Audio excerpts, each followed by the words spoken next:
और तापत्रय विनाशाय श्री कृष्णाय वयं नमः।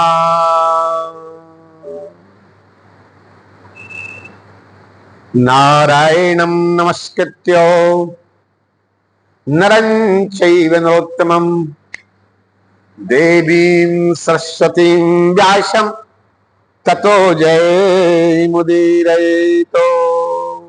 बोल व्यासनाथ भगवान की जय। आइए परम प्रिय बंधुओं, परमेश्वर की प्यारी आत्माओं, समुपस्थित सज्जनों, बहुत बहुत प्रसन्नता का विषय है कि राजा परीक्षित के समान विशिष्ट श्रोताओं की मध्य उपस्थितियों में हमेशा की भांति अपन सब सत्संग समागम का आनंद प्राप्त कर रहे हैं। आज 9 अगस्त 2026 रविवार, इस छत्तीसगढ़ की राजधानी रायपुर, महादेव घाट रोड, सप्तम विहार कॉलोनी, गली नंबर 1 में स्वामी शिवोम तीर्थ आश्रम में हमेशा की भांति, स्वामी शिवोम तीर्थ आश्रम में हमेशा की भांति यह सत्संगमयी बेला का हम आप परमानंद प्राप्त करने जा रहे हैं। आइए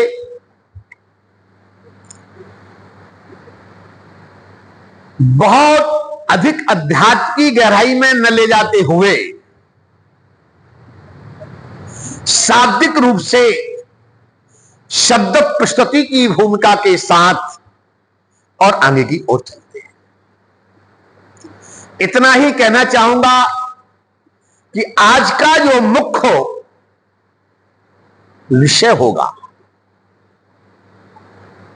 जैसा कि इसके पूर्व का विषय था ध्रुव चरित्र के अंतर्गत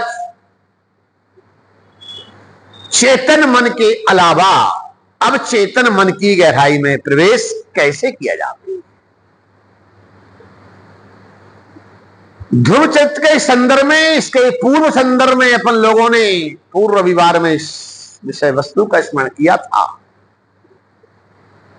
कि चेतन मन के अलावा अब चेतन मन जो है उस पर कैसे कार्य किया जाए। आइए अब मैं चेतन और अवचेतन मन के अलावा इस ध्रुव चरित्र के अग्रिम प्रसंग की भूमिका में 2 शब्दों पर आगे पीछे बढ़ाऊंगा। प्रथम तो है आत्म और दूसरा है अनात्म। इस आत्म और अनात्म की व्याख्या इस ध्रुव चरित्र के वंशावली के संदर्भ में की जाएगी। क्यों?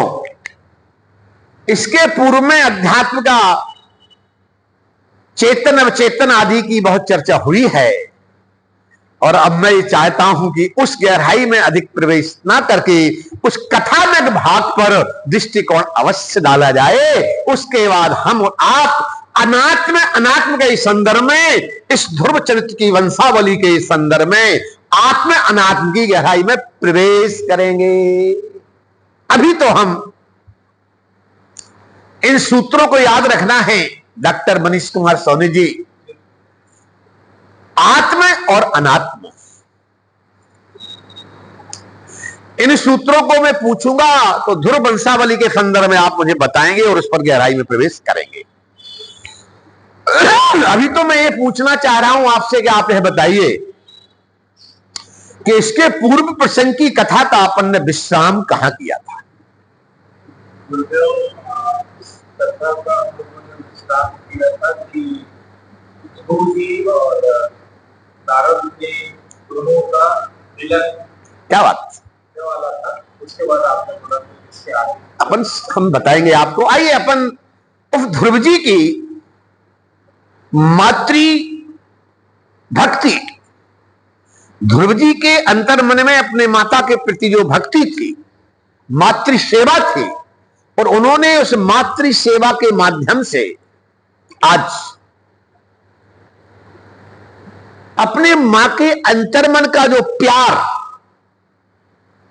मां का स्नेह, मां का दुलार, मां के वात्सल्य रस का जो भक्ति पान किया था, उसके कुछ शब्द को बोलते हुए आगे की ओर चलते।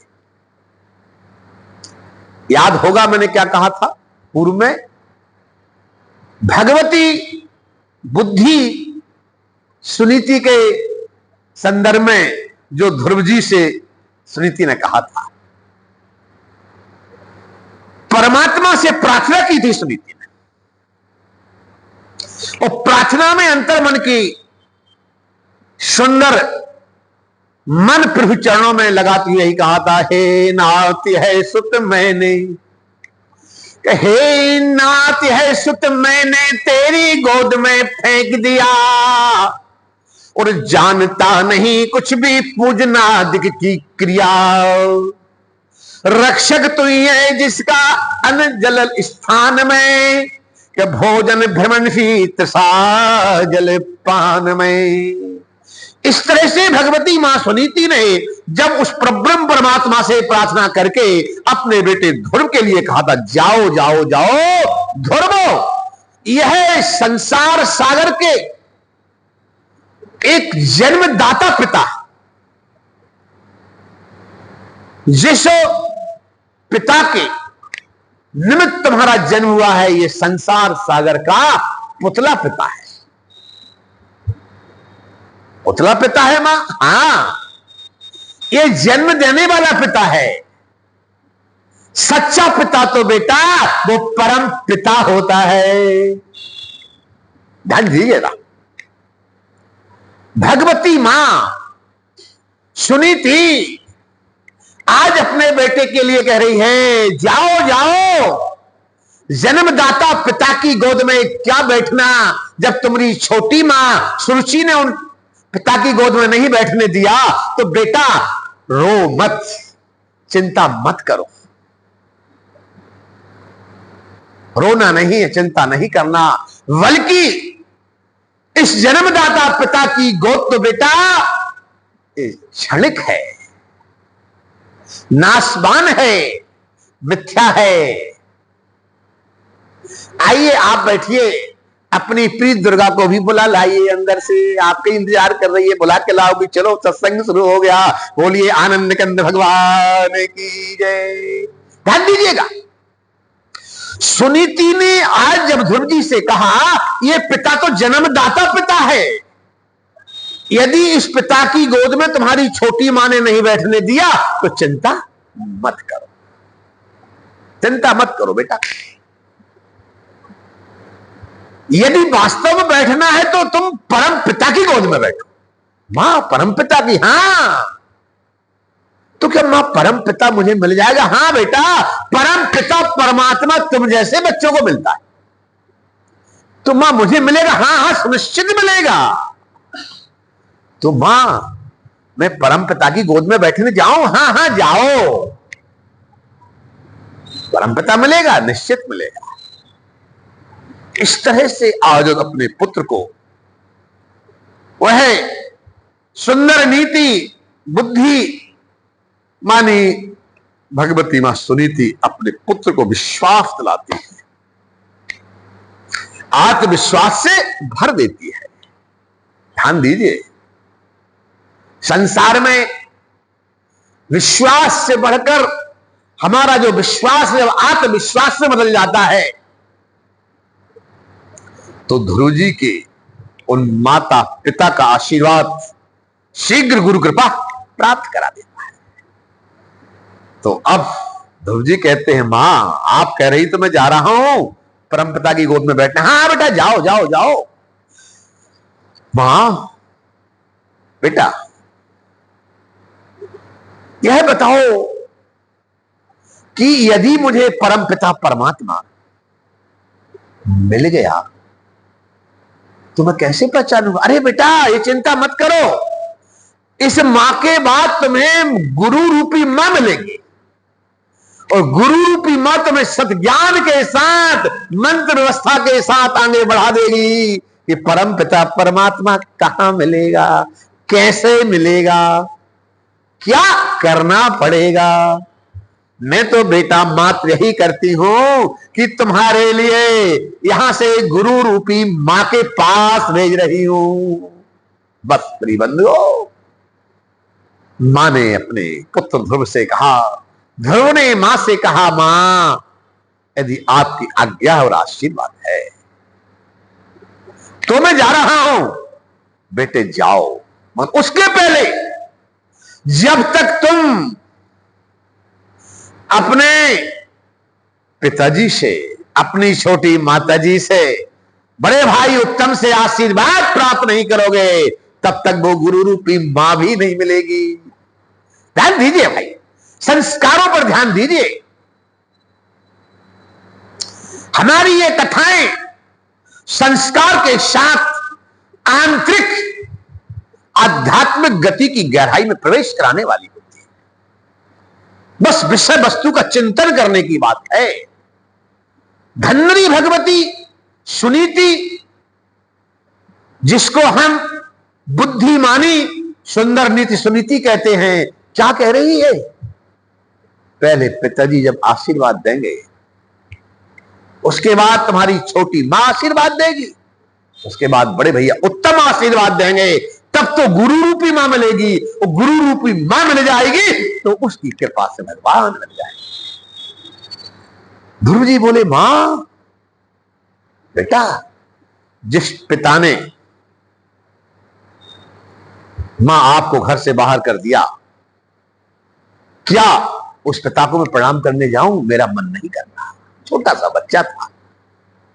मां ने कहा, बेटा, पिता ने मुझे मन से अलग नहीं किया, यह एक व्यवस्था थी कि तुम्हारी छोटी मां को घर में रखना था, इसके लिए उन्होंने व्यवस्था अलग बनाई, उनने मुझे अलग नहीं किया। मेरे कहने पर ही छोटी मां को वो लेकर आए थे। बेटा, मां ने तो संस्कार दिए बच्चों को, वो बात समझाई कि अपने घर के बड़ों के प्रति ईर्ष्या, राग, द्वेष या तपस्या करने के लिए गुरु से मिलने जा रहे हैं तो मन में किसी प्रकार की ईर्ष्या नहीं होनी चाहिए, राग या द्वेष भी नहीं होना चाहिए, संभाव बन जाना चाहिए। धन्वरी भगवती सुनीति बारंबार विचार कर रही और विचार करते हुए पुत्र से कहा, जाओ जाओ आशीर्वाद प्राप्त करो। सर्वप्रथम गए, पिताजी के चरणों में साष्टांग प्रणाम किया और कहा, पिताजी आज्ञा और आशीर्वाद दीजिएगा कि मैं आपके आशीर्वाद से परम पिता परमात्मा से मिलने जा रहा हूं। परम पिता? जो साष्टांग प्रणाम करते ध्रुव ने कहा, तुरंत बंधो पिता ने उठा लिया बच्चे को। मन में आया, इतना छोटा बच्चा, छोटी रानी ने गोद में नहीं बैठने दिया, परम पिता से मिलने की बात कर रहा है, ये कहां जाएगा? तुरंत मन में लगा, इसको हृदय से लगाकर पुनः गोद में बिठा दूं। लेकिन तुरंत सुरुचि सामने थी बंधुओं। अंतर मन की बात अंतर मन में रही, लेकिन वो प्रकट नहीं कर सके और ना ही रोक सके। अंत में सुरुचि के भय से कारण और वो अपने आत्मा की बात पुत्र से नहीं बोल सके, अंत में कहना पड़ा कि बेटा परमपिता की गोद में बैठने जा रहे हैं। हाँ पिताजी, बड़ी मां ने मेरे लिए आज्ञा और आशीर्वाद दिया है कि छोटी मां ने यदि पिता की गोद में नहीं बैठने दिया तो कोई बात नहीं है, ये पिता तो पिता है, यदि पिता की गोद बैठने नहीं मिली, बैठिए शर्माइन जी, तो जाओ बेटा ध्रुव परम पिता की गोद में बैठो। कुछ नहीं बोले राजा, आशीर्वाद दे दिया, आज्ञा दे दी, खड़े हो गए, सिर पे हाथ रख दिया, तुरंत साष्टांग प्रणाम छोटी मां सुरुचि के चरणों में किया, उत्तम के चरणों में किया, आज्ञा आशीर्वाद मिल गया। अब तो अपनी मां के पास आ गए। मां के पास आते ही जो ही गुरु जी ने अपने माता के चरणार बिंदों में प्रणाम करना चाहा। छोटी सी उम्र वाले ध्रुव जी 5 वर्ष की अवस्था, आज तक बंधुओं कभी भी किसी भी विद्यालय के मुख नहीं देखा था, कहीं भी पढ़ने को नहीं गए हुए थे। आज घर में ही सुंदर नीति भगवती सुनीति की संस्कार शिक्षा को प्राप्त किया करते थे। उसके द्वारा जो भी शिक्षा मिलती थी, जो भी सद्ज्ञान मिलता था, उसको ध्रुव जी महाराज सद्ज्ञान को आत्मसात कर देते थे। आज उस 5 वर्ष के बालक से पूछो बंधुओं, उसका हृदय क्या कहता होगा? कितनी विषम परिस्थिति उसके सामने खड़ी हुई है। छोटी मां ने पिता की गोद में नहीं बैठने दिया तो धन्यरी मां बड़ी सुनीति, जन्मदाता मां सुनीति, तेरी एक कूख के लिए साधुवाद है। अरे पुत्रवती जुबती जग सोई, के रघुवर भक्त जासु सुत होई। धन्य धन्य वो भगवत भक्त माता बहन देवियां, जिन माताओं के लिए शास्त्र में कहा कि पुत्रवती जुबती जग सोई, कर रघुवर भक्त जासु सुत होई। अरे जननी जन तो भक्त जना, दाता या सूरो, और नतर जननी बांझ रहे, क्यों खोवत है नूरो। प्रिबंधियों ध्यान दीजिए, आज भगवती वो बुद्धिमानी सुंदर सुनीति के अंतर मन की उस पुत्र स्नेह की भाव बात के लिए प्रिबंधुओं कि मां के समक्ष 5 वर्ष का बालक जिसके नेत्रों में करुणाश्रु है, करुणाश्रु है, और है बालक आज अपनी मां के सामने है। छोटी मां पिता भाई को प्रणाम करने के बाद आज मां के चरणों में जो ही साष्टांग प्रणाम करता है कि मां ने तुरंत बच्चे को हृदय से लगा लिया और लगाते हुए अपने अश्रुधारा से अपने बच्चे को स्नान कराने की स्थिति निमित्त हो गई बंधुओं। लेकिन तुरंत सुनीति ने अपने आप को संभाला, इतना संभाला तो अश्रुओं को अपने बालक के ऊपर नहीं गिरने दिया। अंदर से फूट फूट कर रोने वाली भगवती सुनीति आज विचार करती है कि मेरी अश्रुधारा यदि बालक पर गिर गई तो जाने वाला बेटा मां की ममता के कारण जाते जाते रुक न जाए। आज मां का ममत्व प्रेम देकर बेटा रुक न जाए, इसलिए बंधुओं भगवती सुनीति ने अपने आप को संभाल लिया। अपने आप को संभालते हुए अंतर मन से पुत्र को हृदय से लगाते हुए बोली, बेटा जाओ जाओ जाओ, परमात्मा की गोद तुम्हारे लिए खाली है बेटा। परमात्मा का संदेश मेरे पास आ गया है। परमात्मा ने मेरे लिए आज अंतर मन से आत्मविश्वास के साथ प्रेरणा प्रदान कर दी है बेटा कि हे सुनीति ध्रुव को भेजो, ध्रुव को मेरी गोद खाली है, जाओ जाओ जाओ, जाकर परमात्मा की गोद में बैठो। मां जाओ, हाँ बेटा जाओ। तो परमात्मा मुझे मिल जाएंगे? हाँ बेटा जरूर मिलेंगे, सुनिश्चित मिलेंगे, और मिलेंगे भर नहीं, आपके लिए वो गोद खाली रखे हैं कि कब ध्रुव आए और हम गोद में बिठाएं। तो मां जाओ, हाँ जाओ, इसलिए मिलेंगे कि आज मेरे साथ साथ तुम्हारे पिताजी का, छोटी मां और भाई का भी परिपूर्ण तुम्हारे साथ आशीर्वाद है। जब सबका आशीर्वाद है तो संसार में अब कोई तुम्हें परमात्मा से मिलने के लिए रोक नहीं पाएगा। धन्य धन्य बंधुओं, आज पुनः भगवती बुद्धि पानी सुनीति ने अपने अंतर मन में प्रभु से प्रार्थना प्रणाम वंदन करते हुए ध्रुव को हृदय से लगाकर सिर पे हाथ फेरते हुए कहा, जाओ बेटा जाओ। यहां से ध्रुव का जाना और भगवती सुनीति की यहां से प्रार्थना होना। आज भगवान से प्रार्थना कर रही है सुनीति, हे नाथ, हे नाथ, है सुत मैंने तेरी गोद में फेंक दिया। हे नाथ, है सुत मैंने तेरी गोद में फेंक दिया, और जानता नहीं कुछ भी पूजना दिक की क्रिया।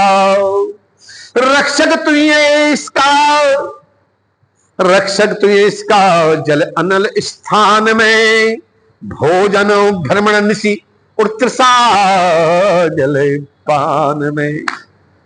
इस तरह से मां ने प्रार्थना करते हुए जब बालक को भेजा, दियावान जंगल में बालक ने जब प्रवेश किया तो मां की बातें याद आ रही थी। मां ने कहा था, जंगल में हिंसक जंतुओं पे डरना नहीं बेटा, हिंसक जंतु तुमसे कुछ नहीं बोलेंगे, बस तुम तो उससे अपने गुरु का स्मरण करना, गुरु को याद करना। गुरु को याद करते हुए आगे बढ़ते जाओगे तो जंगल में भगवान सदा तुम्हारे साथ चलेंगे और तुम्हारा कोई बाल बांका नहीं कर सकता। मां की बात याद आ रही थी। मां के समझाए द्वारा सुसंस्कारित समस्त वार्तालाप के सहित जो भी बच्चे को समझाइश दी थी, सब समझाइश के साथ जब अंदर जंगल में बालक ने प्रवेश किया, मां की बातों के स्मरण के साथ जब आगे की ओर बढ़े तो सामने से देखा वीणा बजाते, हरिगुण गाते और महामुनि नारद जी का आगमन हो गया। डॉक्टर साहब बताइए, नारद किसे कहते हैं? नारद, वैसे भागवत के आधार पर नारम ज्ञानम ददाति यस्सा नारदा, नारद उसे कहा जाता है। नारम ज्ञानम, नार कहते हैं ज्ञान को, कई नारम ज्ञानम ददाति यस सा नारदा, का जो अपने ज्ञान के द्वारा, अपने ज्ञान के द्वारा, अपनी कला के द्वारा, अपने व्यवहार के द्वारा, अपने व्यक्तित्व के द्वारा जो दूसरों के बिगड़े काम बना दे, उस महामुनि का नाम नारद। वैसे देखिए, नारद शब्द में भी ये सब बात छिपी है। कई ना रद, क्या है? ना रद, ना बड़ा ना, रावदा रद, नारद। इसको अलग करो जरा, कहीं ना अलग कर दो, रद्द अलग कर दो, कहीं ना रद्द, कि जहां एक बार चले गए तो ना रद्द, काम रद्द ना, कभी काम रद्द नहीं हो सकता। एक बार जहां चले जाएं वहां काम रद्द नहीं हो सकता, काम बनाकर ही आने वाले हैं। कि कैसे? कि अपने ज्ञान के द्वारा, अपनी कला के द्वारा, अपने व्यवहार के द्वारा, व्यक्तित्व के द्वारा काम बना के आ जाएं, वो महामुनि नारद। वैसे एक और कभी कभी मेरे मन में, ये मेरे अंतर मन के भाव हैं नारद जी के पीछे। आजकल पेपर बहुत चलते हैं, पुराने जमाने में पेपर नहीं चलते थे, मगर धन्य महामुनि नारद जी, आप जैसा ज्ञानी आप जैसे व्यक्तित्व का धनी व्यवहारिक व्यक्ति, मंथली वीकली डेली है क्यों डॉक्टर साहब, कि मंथली वीकली डेली और भूर्वा सब प्रकाशित, कि न्यूजई अखबार समागता चाहे वो डेली का हो, दोनों टाइम का हो, कोई भी पेपर क्यों ना हो बंधुओं, उस जमाने में महामुनि नारद वीणा बजाते, हरिगुण गाते, त्रिलोकी में पेपरों जैसा नहीं, पेपरों से आगे बढ़कर सब ज्ञान बांटने का काम करते थे, सबके बिगड़े काम बनाते थे। आज धन्य श्री महामुनि नारद जी वीणा बजाते, हरिगुण गाते आ गए।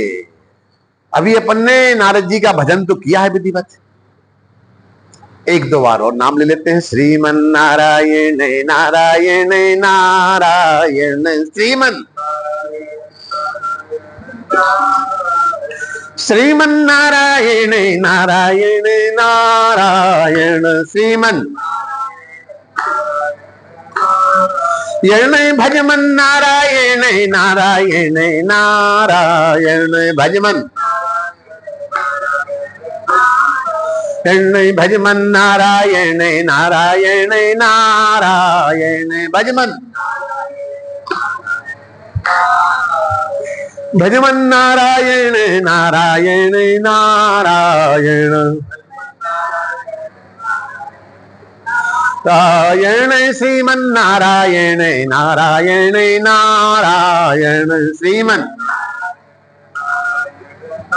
नारायण श्रीमन नारायण नारायण नारायण श्रीमन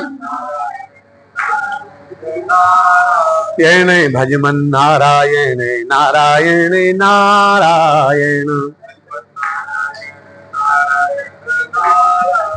इस तरह से बीणा बजाते और हरिगुण गाते महामुनि नारद जी का आगमन हो गया।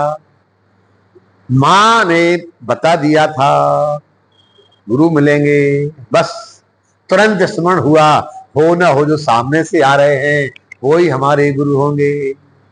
तुरंत आगे की ओर बढ़े, वो भी आगे को आए, तुरंत रोक लिया। बालक प्रणाम। अरे अरे राजघरानों की रास्ता भूल गए क्या? रास्ता भूल गए राजघराने की? तुरंत ध्रुव जी बोल पड़े नहीं नहीं नहीं नहीं महाराज जी मैं रास्ता नहीं भूला हूं। फिर मैं परम पिता की गोद में बैठने को आया हूं। परम पिता की गोद में? ये कैसी बात करता है इतना छोटा बालक? तुम जैसे छोटे बच्चों का खेलने खाने का दिन है, तुम परम पिता की गोद में कैसे बैठ पाओगे बेटा? कहां मिलेगा? नहीं, कोई बात नहीं, अभी भी रास्ता भटक गए होगे, चलो मेरे साथ चलो। यदि मैंने तुम्हारे पिता की गोद में बिठाकर तुम्हें अभी राज्याभिषेक नहीं कराया तो मुझसे नारद नहीं कहना। समझाया? गुरुदेव परीक्षा ले रहे थे। कहा नहीं नहीं, ना मुझे पिता की गोद में बैठना है और ना राजगद्दी प्राप्त करना है।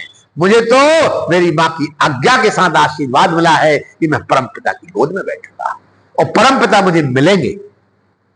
नारद जी ने बहुत समझाया मगर फिर भी ध्रुव जी ने नहीं माना और अंत में यही कहा, ना मैं तो लौट के घर जाऊंगा, ना माता पिता की गोद में बैठूंगा और ना ही मुझे उनकी गद्दी को प्राप्त करना है। मैं तो जाऊंगा तो परम पिता की गोद में बैठने जाऊंगा।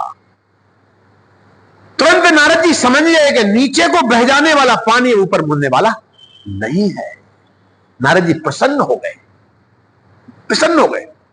नारद जी ने सोचा ऐसे लड़के मिल भर पाए, सबको ले ले जाकर परमात्मा की गोद में बिठा दे। नारद जी प्रसन्न हो गए।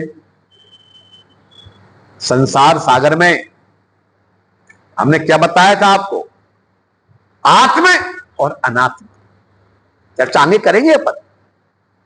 जिसको इस चेतन आत्मा का, परम चेतन तत्व का समागम का बोध नहीं है बंधुओं, वो कभी भी परमात्मा की गोद में बैठने के लिए अग्रसर नहीं होगा।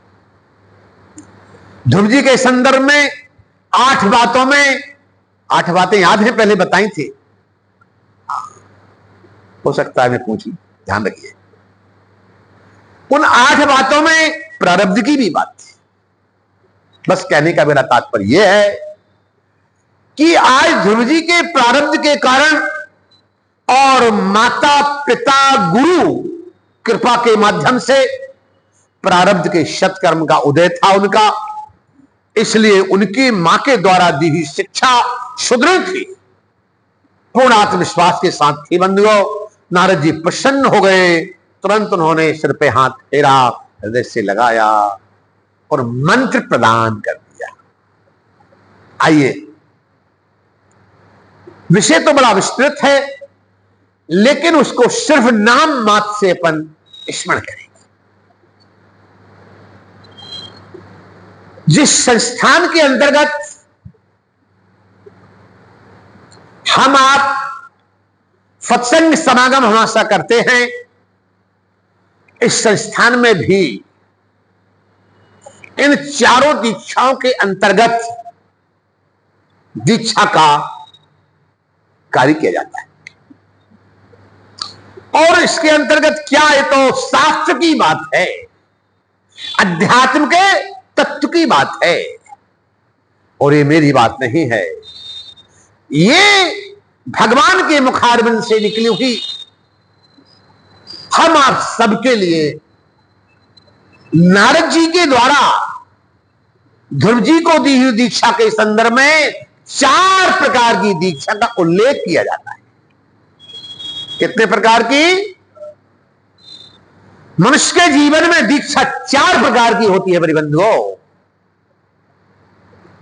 प्रथम दीक्षा होती है मंत्र दीक्षा। कौन सी दीक्षा होती है? मंत्र दीक्षा। अच्छा, मंत्र किसे कहते हैं?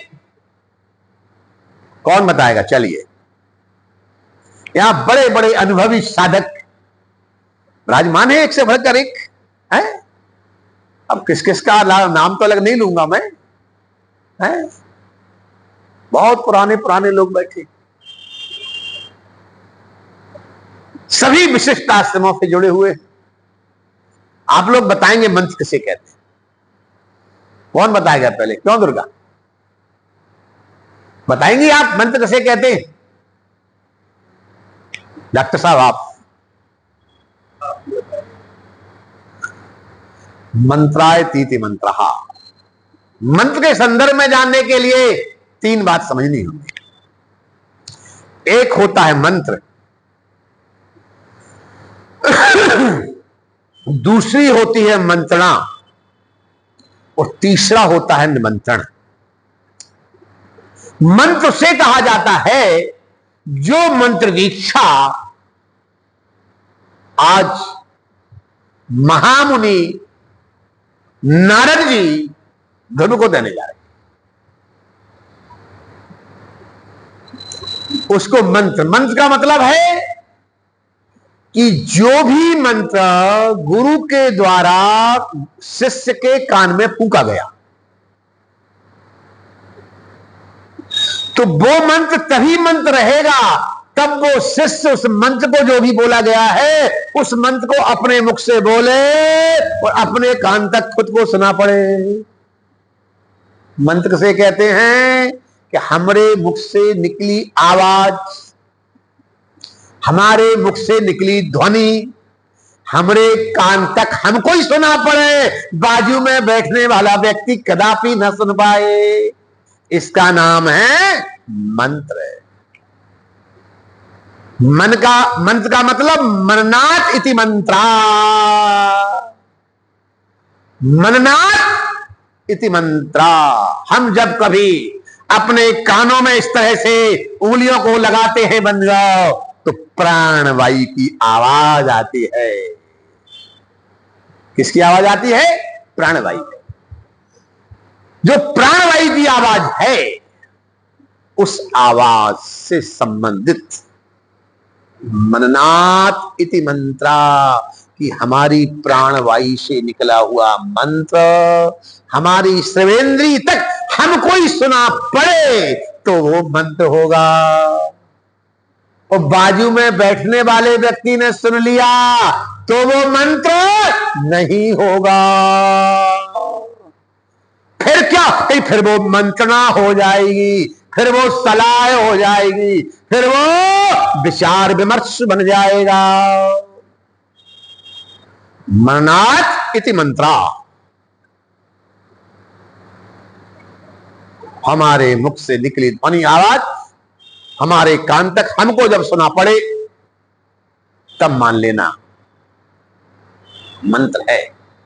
और हमारे मुख के अलावा थोड़े उच्च स्वर में हो गई और बाजू में बैठने वाले ने सुन ली, तो इस तरफ सुन ले, इस तरफ कोई भी सुन ले, आजू बाजू वाले, तो वो मंत्र नहीं है। फिर वो मंत्रणा हो गई, सलाह हो गई। क्यों भाई, ये काम करना कि नहीं करना, करें कि ना करें, मतलब किसी भी काम करने का डिस्कशन, सलाह मसला व्यवस्था के लिए बात करना। मंत्र समझ गए भैया जी, और मंत्रणा समझ गए। और तीसरा होता है निमंत्रण। माइक लगाया या दूरभाष किसी माध्यम से सर्वत्र दूर दूर ध्वनि को फैलाना, दूर दूर तक अपनी बात को पहुंचाना, इसका कार्य है निमंत्रण। ना ये मंत्र न मंत्र, इसका नाम निमंत्रण है।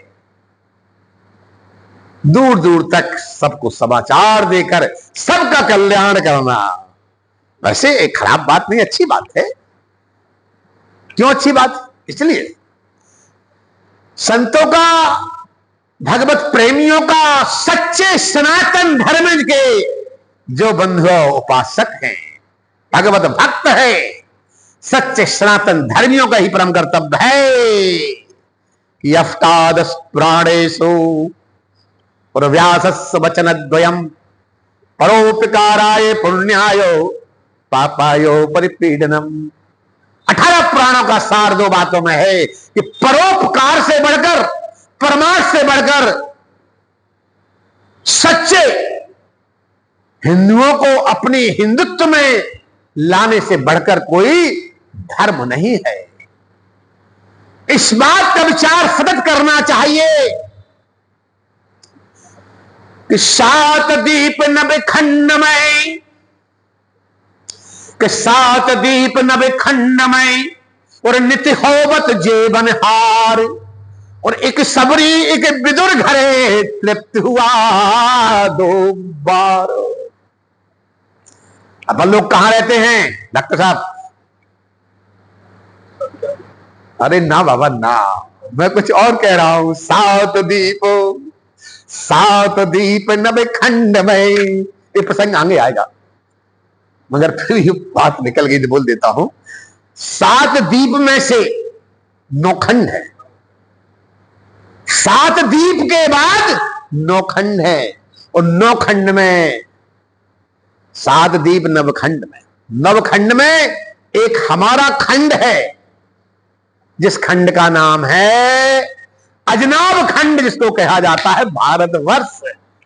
ये प्रसंग स्पष्ट में आगे सुनाऊंगा आपको। कहना इतना चाह रहा हूं, 7 दीप नवखंड है, नवखंड में एक हमारा खंड है, जिस खंड को अजनाब कहते थे, और अजनाब खंड को कहते हैं भारत वर्ष, जिसमें हम आप रहा करते हैं। बताना ये चाहता हूं बंधुओं, मूल बात, महत्वपूर्ण बात, कि जिस भारत वर्ष में हम रहते हैं, इस भारत वर्ष में हम जब रहते हैं, तो भारत वर्ष के इस तिरंगा को स्मरण करें, प्रणाम करें, जिसमें 3 कलर हैं। कौन कौन से कलर हैं बताइए? क्या बात! व्हाइट कलर हमारे लिए संकेत दे रहा है शांति का। व्हाइट कलर, सफेद कलर कहता है शांति, शांति, शांति।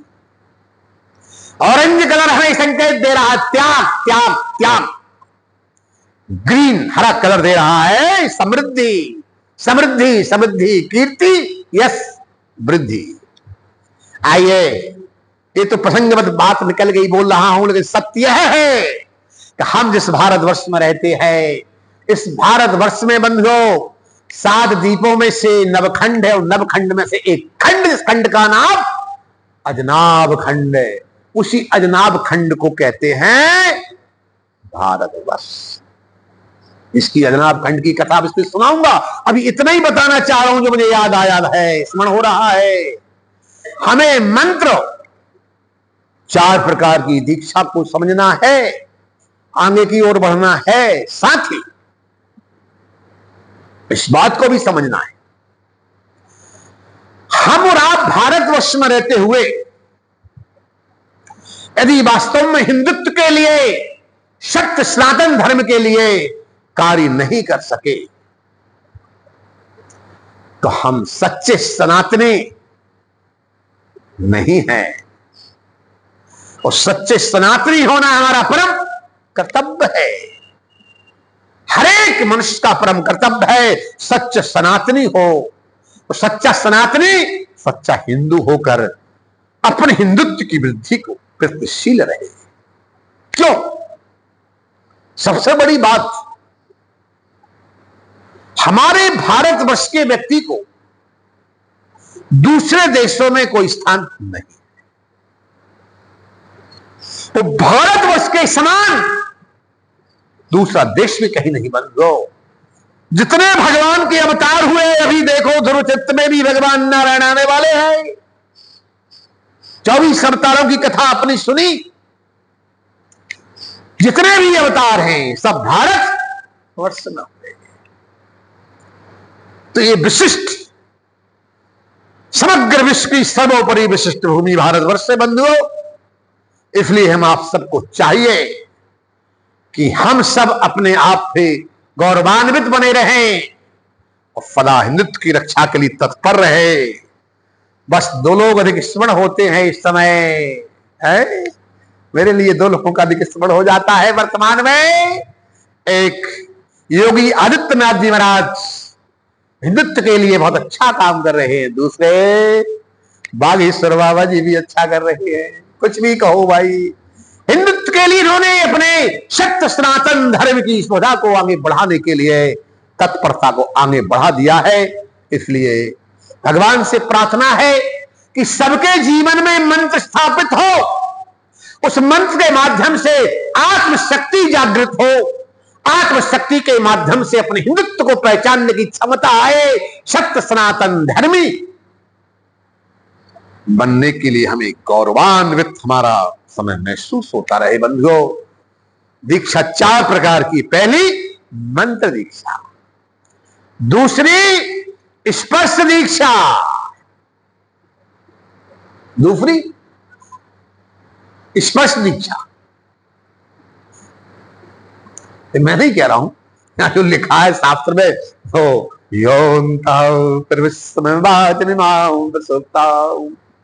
यह लिखा है।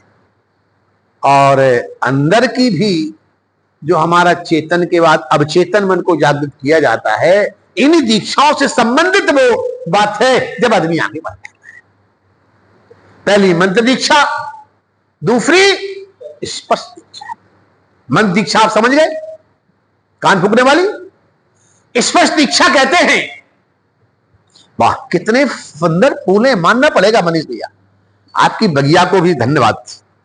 बगिया बनाने वाले को है, इतना सुंदर फूल है। अच्छा, इस फूल का नाम क्या है? गुलाब। गुलाब का फूल, फूल का दूसरा नाम पुष्प, तीसरा नाम सुमन। सुमन का मतलब सुंदर मन। पहली मंत्र दीक्षा, दूसरी स्पर्श दीक्षा।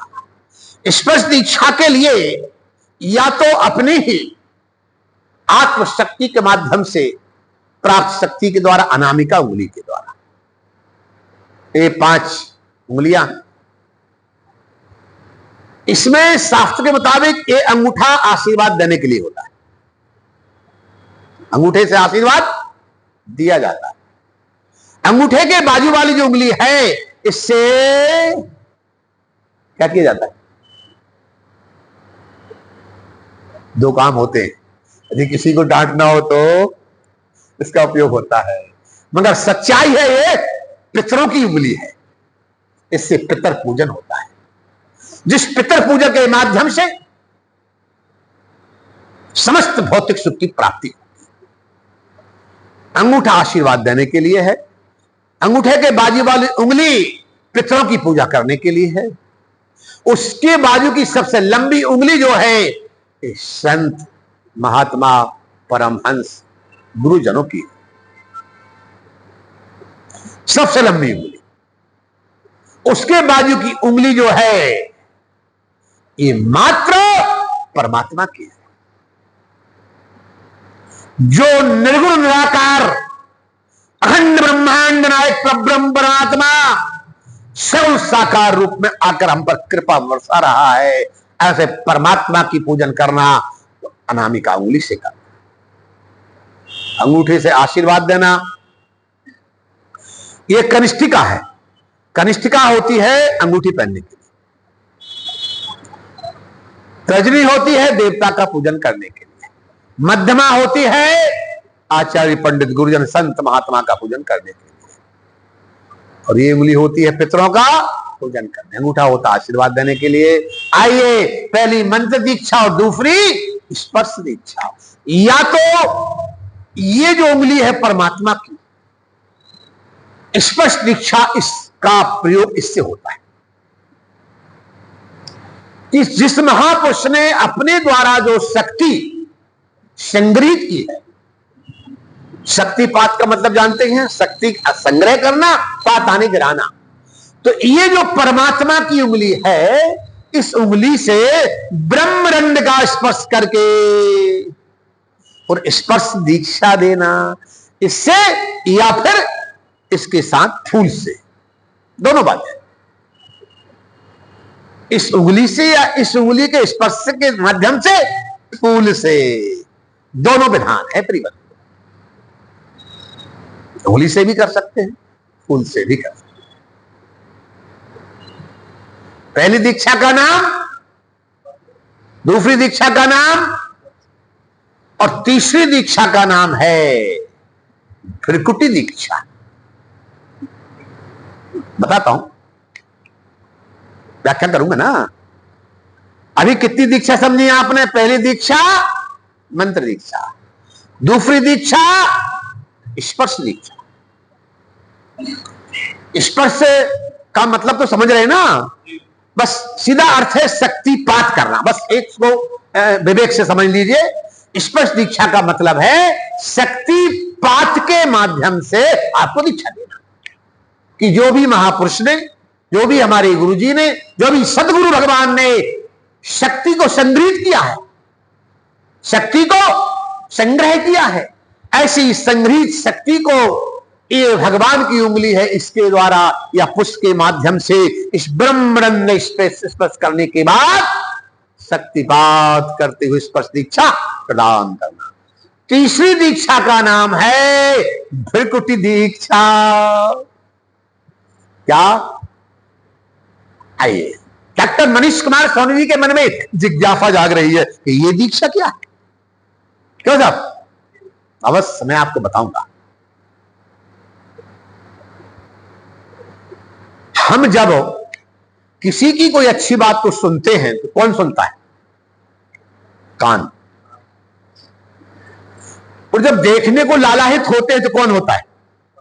बस समझ लीजिए कि इसके पहले जब पहली दीक्षा हुई थी तो श्रवण कान से, और दूसरी दीक्षा ब्रह्मरंध से, और तीसरी दीक्षा भृकुटी से। भृकुटी का तात्पर्य है, भृकुटी दीक्षा का मतलब है आमने सामने बैठने के बाद, आमने सामने बैठने के बाद एक दूसरे की भृकुटी को मिलाकर,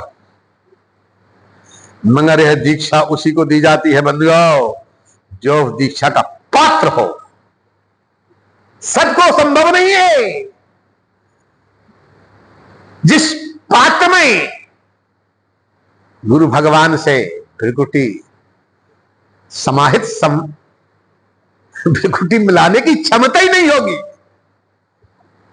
जो शक्ति शून्य होगा, जो व्यक्तित्व का धनी नहीं होगा, जिसमें भगवत शक्ति का संचय नहीं होगा, तो सुसंस्कारित सतमार्गामी नहीं होगा, वो शीघ्र भृकुटी दीक्षा का अधिकारी नहीं होगा। तीसरी होती है भृकुटी दीक्षा, क्योंकि श्रवण से जब कोई बात सुन ली जाती है ना, तो हमारे नेत्र सुनी बात को देखने को व्याकुल होने लगते हैं। का जो सुना है वो जल्दी दिखा दो वो कैसा है। तो भृकुटी दीक्षा वही उसका अधिकारी है जिसमें वो पावर है। अच्छा मुझे बताइए, अपन किस संस्थान में बैठे? शक्तिपात संस्थान। शक्ति के लिए विज्ञान में क्या कहते हैं? साइंस में ऊर्जा, ठीक कहते हैं आप। ऊर्जा कहें, एनर्जी कहें, पावर्स, अब कुछ नहीं उठता है कि हमारे जीवन में हम जब तक अपने सत्कर्म के माध्यम से, अपने सत्कर्म के माध्यम से। एक बात को मैं बड़ा हृदय से मानता था, आज भी मानूंगा और सबसे निवेदन भी करूंगा मानने के लिए। चाहे ध्रुव जी के संदर्भ में 8 बातों पर प्रकाश डाला गया, हम प्रारब्ध की बात करते हैं या अन्यान्य किसी भी विषय वस्तु की बात करें अध्यात्म संबंधी, परंतु प्रधानता होती है जीवन में नियम से ईश्वर उपासना करने की। क्या करने की? ईश्वरोपासना। सभी को चाहिए। आने वाले प्रसंग में ध्रुव जी की वंशावली में एक विषय और स्पष्ट हो जाएगा। सभी को मतलब सभी को। और स्पष्ट रूप से जानना चाहें तो मैं आपको बता दूं, इसमें ध्रुव वंशावली के अंतर्गत जब गुरु, राजा, प्रजा, गुरु, राजा, प्रजा सब मिलकर भगवत भक्ति में समर्पित हुए, तब कहीं अकाल हटा। प्रसंग हो सकता है शुरू हो जाए, प्रयास करूंगा। मैं माफ से तो कर ही दूंगा जैसा भी है, क्योंकि भाई थोड़ा सा एक बड़ी बेकार बात है। चाहे कोई भागवत का वक्ता हो, चाहे मुझ जैसा कोई समझाने वाला हो, एक बंदर की पूंछ और हम लोगों की कथा दृष्टि एक सी होती है ना। जब कोई विषय शुरू हो जाता है तब तक उस पर पूरा प्रकाश न डाल दिया जाए तो कथा एकदम आगे नहीं बढ़ पाती।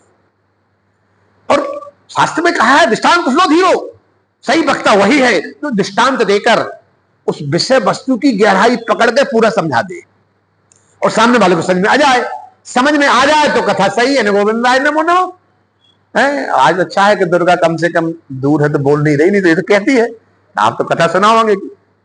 डॉक्टर साहब ने इसके पहले कहा था, बात सही है। और मैं भी सोच रहा था आज कि मैं लंबी कथा ले जाऊंगा पीछे, मगर आदत से मैं भी लाचार हूं। क्या बताऊं, सोचा तो मैंने था कि कथा में बहुत आगे बढ़ाऊंगा, ध्रुव जी की वंशावली की बात करूंगा आज। पता चला अभी गोविंदाय नमो नमः।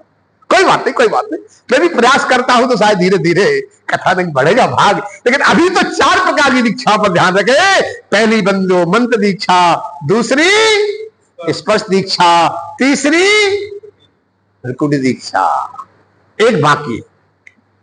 बताइए एक बाकी दीक्षा कौन सी है? दुर्गा याद कराइए, बताओ। सब जानते हैं, याद मुझे कराना है, सभी पता है। चौथी है संकल्प दीक्षा।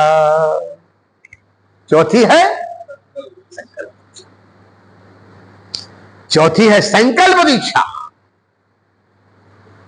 पता है सदगुरु भगवान कहीं भी बैठे हैं, लेकिन संकल्प के द्वारा वही से, समझ रहे मेरी बात? नहीं, संसार में इस दीक्षा का भी बड़ा अत्यधिक महत्व है प्रिबंधो। संकल्प दीक्षा में क्या लगता है? केवल संकल्प। काय का संकल्प? अच्छे सोच का, अच्छे विचारों का, अच्छे भावों का, अच्छे जीवन जीने की कला का, इस जीवात्मा को परमात्मा से जोड़ने का संकल्प। संकल्प का मतलब क्या है बताइए डॉक्टर साहब? दृढ़ मनोबल। तो आपको मतलब संकल्प में कोई विकल्प बता रहे, क्या बात, बेस्ट।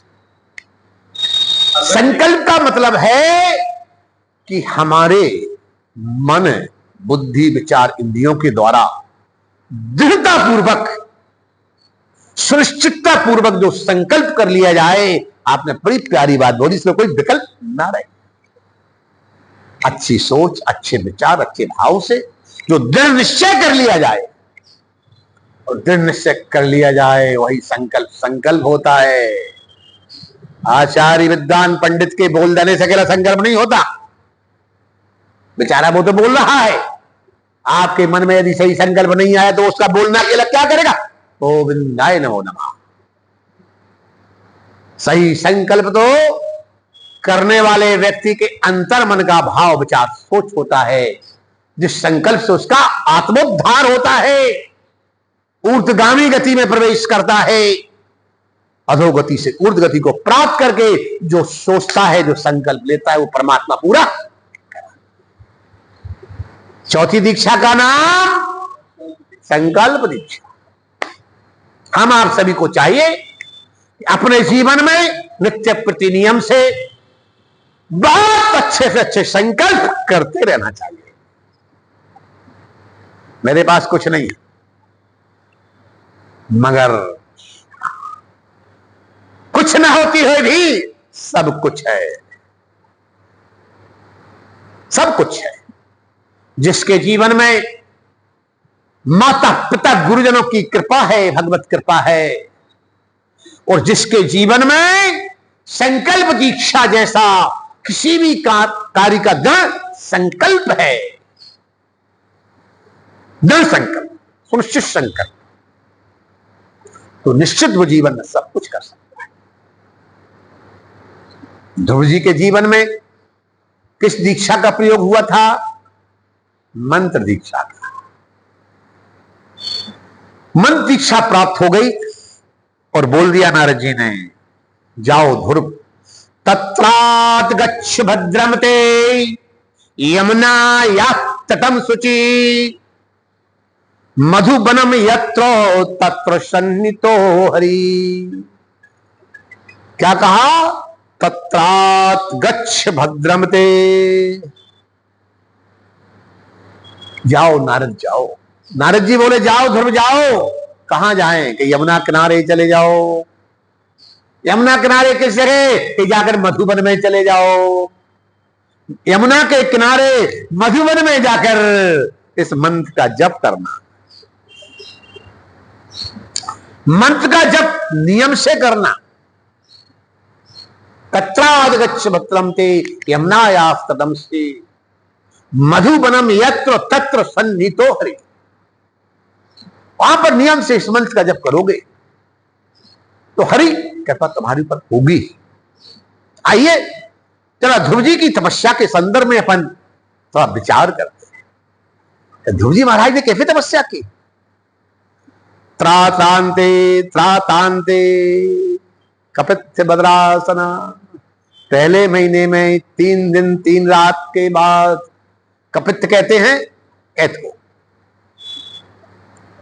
नारद जी के द्वारा बताए गए उपाय के अनुसार श्री ध्रुव जी महाराज यमुना के किनारे मधुबन में जब गए तो पहले महीने में 3 दिन और 3 रात के बाद में कंद, मूल, फल, पत्ते खाया करते थे।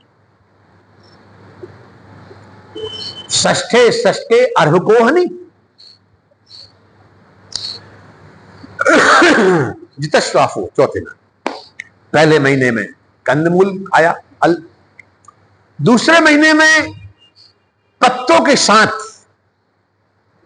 6 दिन, देखो यहां था 3 दिन और दूसरे महीने में कर दिया तपस्या के क्रम को बढ़ाकर 6 दिन।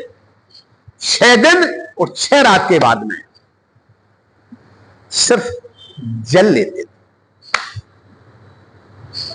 क्या लेते थे? जल। तीसरे महीने में 9 दिन 9 रात के बाद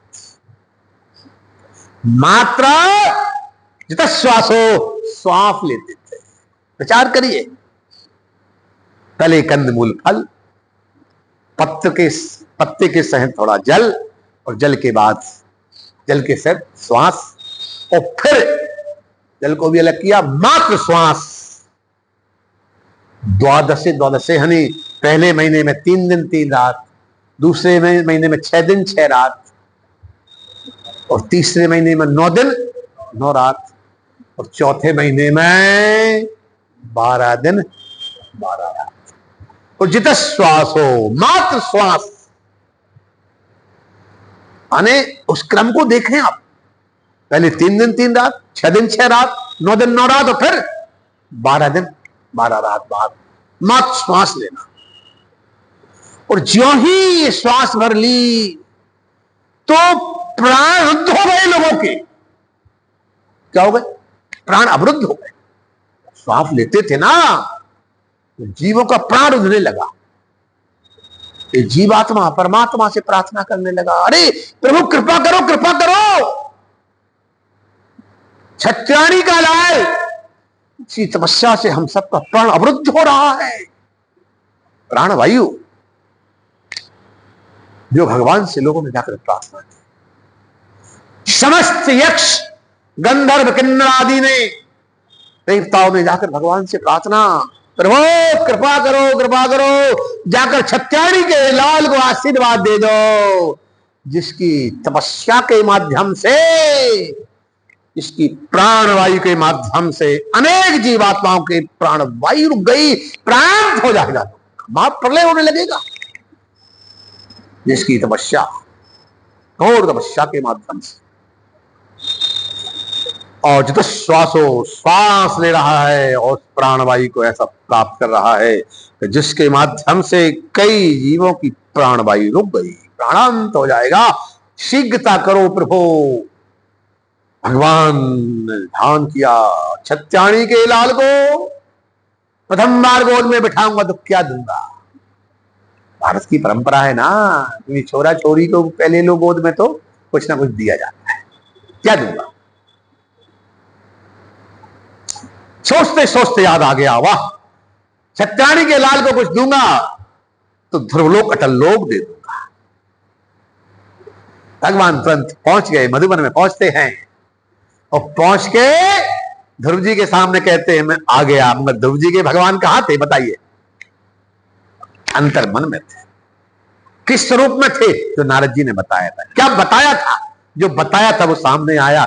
नेहि मन प्यारो कृष्ण चंद्र विजय चंद्रजू को, नेहि मन प्यारो कृष्ण चंद्र विजय चंद्रजू को, सिरवण क्रीटे कुंडल बिलो के जाए, भाले मोहे नासिका, भाले मोहे नासिका, कपोल लोल बैण धन सुन, ठिट्टी को सुभायो, कि अरे विंदन पहुंचो आनंद हो जायो, कि अरे वृंदावन में पहुंचे आनंद हो जायो।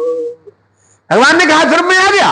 मगर भगवान के ध्रुव से कहने के बाद ध्रुव जी के भगवान सामने बोल रहे हैं, लेकिन वो सुन नहीं रहे। क्यों? क्यों नहीं सुन रहे? उनके भगवान तो अंतर मन में बैठे हैं, हृदय में समाहित है। हृदय में समाहित रहने वाले परमात्मा प्रत्यक्ष सामने आकर बोल रहे हैं, लेकिन ध्रुव जी का ध्यान नहीं खुला, नहीं खुला। भगवान ने तुरंत अपनी दिव्य शक्ति को अंतर मन से जब खींचा और खींचकर जब कहा ध्रुव ध्रुव में आ गया, तब ध्रुव जी का ध्यान खुला। ध्यान खुलते ही ध्रुव जी कुछ बोलने वाले हैं, मगर छोटा सा बच्चा, आजकल का समय होता तो वो नर्सरी वगैरह में चले जाते पढ़ने, हैं क्या KG1 KG2, और उस समय तो नाम ही नहीं लिखते थे, 5 वर्ष में नाम लिखाते थे। और नाम लिखने का समय की इनका तपस्या शुरू हो गई। अब बोलने के लिए ओठ फड़फड़ा रहे हैं कि भगवान सामने आए कुछ प्रार्थना करें, लेकिन बोले क्या? स्कूल तक नहीं गए थे वो तो। तुरंत भगवान समझ गए।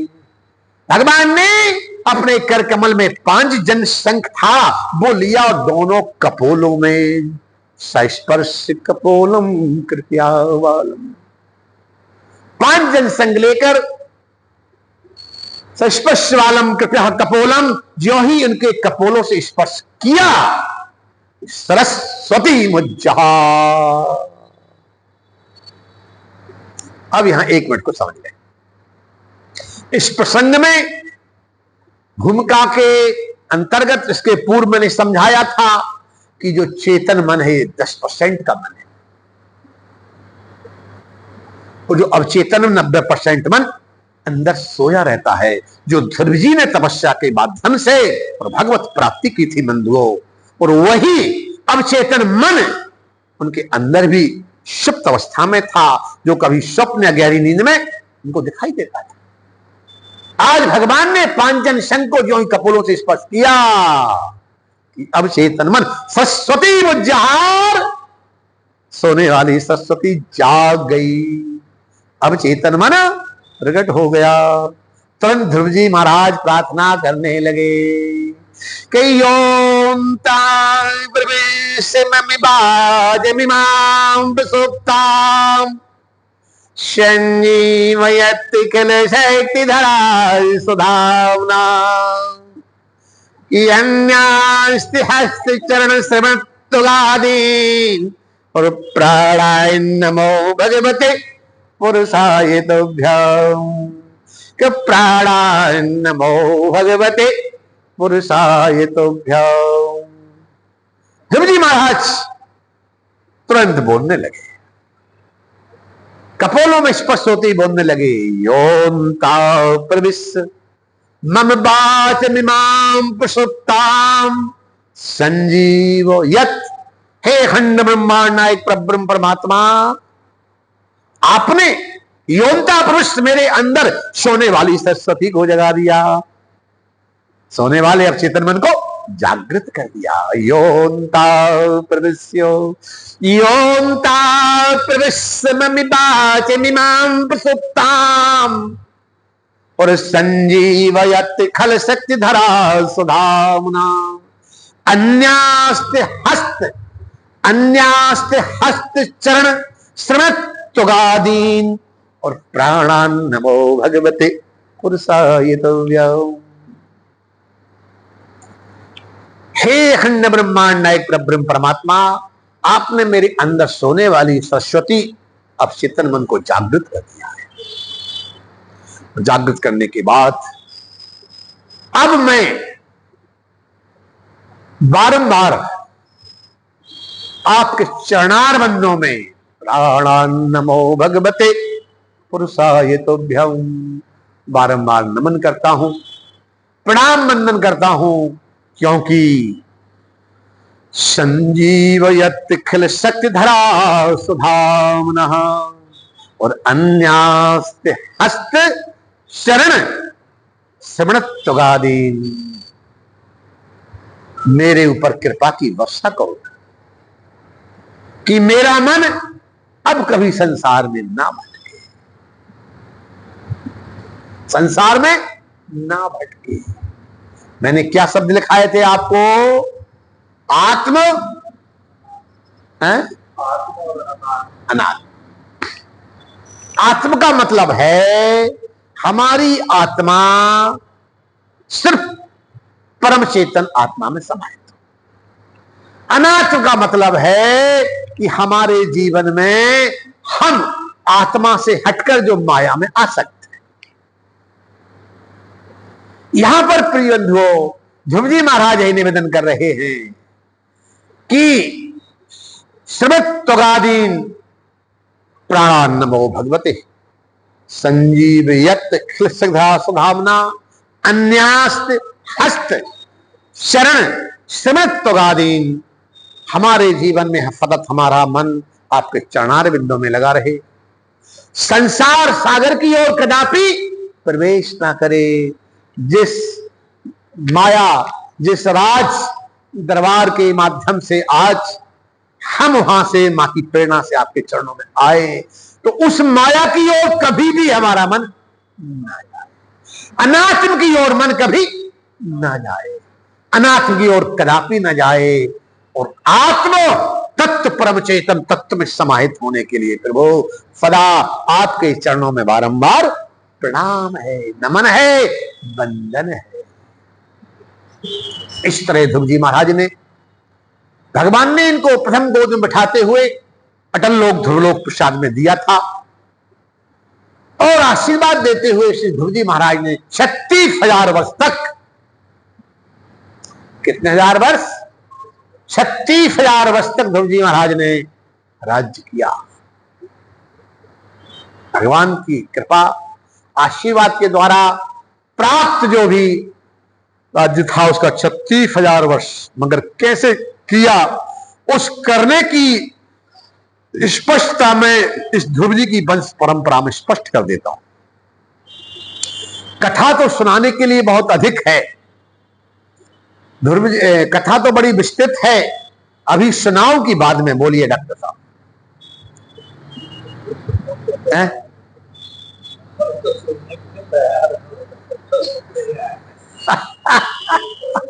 आप सुनने यार, मैं सुनाने को तैयार हूं, तो चलो अपन टाइम बढ़ा देंगे, कोई दिक्कत नहीं। अभी से बढ़ाऊंगी बाद में है? बहुत प्यारी बात। चलिए आज प्रवेश तो कर ही देते। सर्वोपरि बात यह है कि ध्रुव जी महाराज ने भगवान से ध्रुवलोक अटल लोक प्राप्त करने के बाद 36,000 वर्ष राज्य किया। वो करने के बाद तो महत्वपूर्ण बात है, ध्रुव जी एक ऐसे व्यक्ति हुए, जब मृत्युदेव उनको लेने आए तो उन्होंने जिस विमान पर बैठे थे, मृत्युदेव का विमान ऊंचा था, उन्होंने कहा चलो नीचे आओ, और कहा मृत्युदेव तुम नीचे बैठो और मैं तुम्हारे ऊपर अपने पैर रखकर, तुम्हारे ऊपर अपने पैरों को रखकर, समझ रहे कि नहीं? ध्रुव जी महाराज ऐसे भक्त हैं जो मृत्यु के ऊपर पैर रखकर ऊर्ध्व गति की ओर ऊपर जाते हैं। इस तरह से उनकी मोक्ष, मतलब जो अटल लोक भगवान ने दिया था, जिस लोक में उनको जाना था, सशरीर मृत्यु लेने आया, लेकिन मृत्यु तो निवेदन करता। उनके आदेशानुसार उनके सिर पर पैर रखा और विमान पर चढ़े, स्वधाम को पधार गए। आइए जरा ध्रुव जी की वंशावली को प्रणाम करते हैं। जब ध्रुव जी महाराज जाने लगे तो उन्होंने अपने राज्य में, ध्रुव जी के बेटे का नाम अंग है, ध्रुव जी के बेटे का नाम अंग है। जब ध्रुव जी महाराज जाने लगे तो अपने बेटे अंग का राज्याभिषेक कर गए, और अंग ने भी बहुत दिन तक राज्य किया, और राज्य करने के बाद जब राजा अंग जाने लगे तो वो अपने बेटे बैन का राज्याभिषेक कर गए। ध्रुव जी के बेटे का नाम अंग है, अंग के बेटे का नाम राजा बैन है। ध्रुव जी के बेटा अंग, राजा अंग के बेटा बैन। आइए अपन ध्रुव जी की बस परंपरा को प्रणाम करते हैं। प्रणाम तो इस बात को समझते हैं कि इस वंश परंपरा में, ध्रुव जी की महान वंश परंपरा में, तीसरी पीढ़ी में राजा बैन बड़ा राक्षस प्रवृत्ति का हो गया, अधर्म करने वाला हो गया, पापाचरण करने वाला हो गया। या देवेषु भेदेषु गोष विप्रश साधुसु, ना देवताओं को मानता था, न गायों को, न भक्तों को, न संतों को, किसी को नहीं मानता। ये बोलता था मैं स्वयं भगवान हूं, मैं स्वयं भगवान। इस तरह से राक्षसमयी प्रवृत्ति का उत्पन्न हुआ, जो किसी भी भक्त, संत, गाय, दुष्ट, ब्राह्मण का सम्मान न करते हुए अपने आप को भगवान बताता था। ऐसे राक्षस प्रवृत्ति के बालक के जन्म के बाद राजा अंग भी अपने पुत्र बैन का राज्याभिषेक करके स्वधाम को चले गए थे। आइए अब राजा बैन का दुराचारी राज्य शासन चल रहा है, राज्य शासन चल रहा है। इस राज्य शासन के चलते हुए बैन के हम भगवान से प्रार्थना करेंगे, ऐसे दुराचारियों को शीघ्र सदाचारी बनने के लिए आप अवतार लो। आइए बंधुओं, भगवान अवतार लेने की तैयारी कर रहे हैं, भगवान आने वाले हैं। इस दुराचारी के यहां इस दुराचारी के यहाँ इसके समग्र दुराचारी स्वरूप को समाप्त करने के बाद सदाचारी स्वरूप के अंतर्गत भगवान का आगमन होगा। किसका आगमन होगा? भगवान का होगा। ऐसे भगवान की आगमन की प्रतीक्षा, ऐसे भगवान के आने की प्रतीक्षा हम आप आज से करते हैं। आने वाले रविवार तक हमारा सूचक यंत्र समय परिपूर्ण कर रहा है। 15 मिनट सत्संग लेट शुरू हुआ तो 15 मिनट अधिक भी हो चुके हैं।